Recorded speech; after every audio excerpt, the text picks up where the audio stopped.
Hi guys, welcome back to our channel. మన Varanasi trailer release అయ్యి ఎలాంటి సెన్సేషన్ క్రియేట్ చేస్తుందో ఇంటర్నెట్లో మన అందరికీ తెలిసిందే. అండ్ ఏంటంటే రాజమౌళి గారు చాలా మాట్లాడారని చెప్పచ్చు. అండ్ అందులో ఒక క్లిప్ అయితే చాలా సోషల్ మీడియాలో వైరల్ అవుతుంది. ఆడియన్స్ హిందూస్ అయితే చాలామంది హట్ అయ్యి తిడుతున్నారన్నమాట. అండ్ ఏంటంటే రాజమౌళి గారు ఏమన్నారంటే వాళ్ళ నాన్నగారు అండ్ వాళ్ళ వైఫ్ వచ్చేసి ఆ దేవుడే ఆంజనేయుడే వెన్ను తట్టి వెనుకున్నాడు, నడిపిస్తున్నాడు ఇదంతా అని అయితే అన్నారన్నమాట. రాజమౌళి గారు వచ్చేసి ఆయన ఏతిస్ట్ అన్నమాట. దేవుని మీద నమ్మకం లేదు, దేవుడు లేడని నమ్ముతాడు ఆయన. ఆయన ఏమన్నారంటే ఇదే విషయాన్ని అయితే చెప్పారు ఎమోషనల్ అవుతూ. ఎందుకంటే ఏతిస్టులకు ఎలా ఉంటుందంటే వాళ్ళని వాళ్ళు నమ్ముతారు, వాళ్ళు చేసే పని నమ్ముతారు, వాళ్ళు చూసిందే నమ్ముతారు.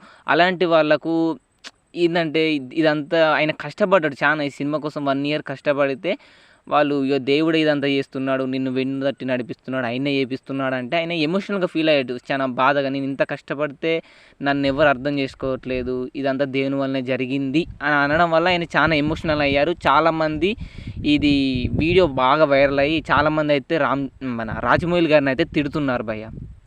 అండ్ రాజమౌళి గారు మాట్లాడిందంటే తప్పేం లేదు. నేను కూడా ఒక ఏతిస్ట్ని నేను అర్థం చేసుకున్నాను. ఏంటంటే మీరు దేవుని నమ్ముతారు, మీరు ప్రతి వర్క్ చేస్తారు మీ ఎఫర్ట్ పెట్టి, కానీ దేవుడే నన్ను నడిపించాడు, ఇదంతా నాతో చేయించాడు మీరు నమ్ముతారు.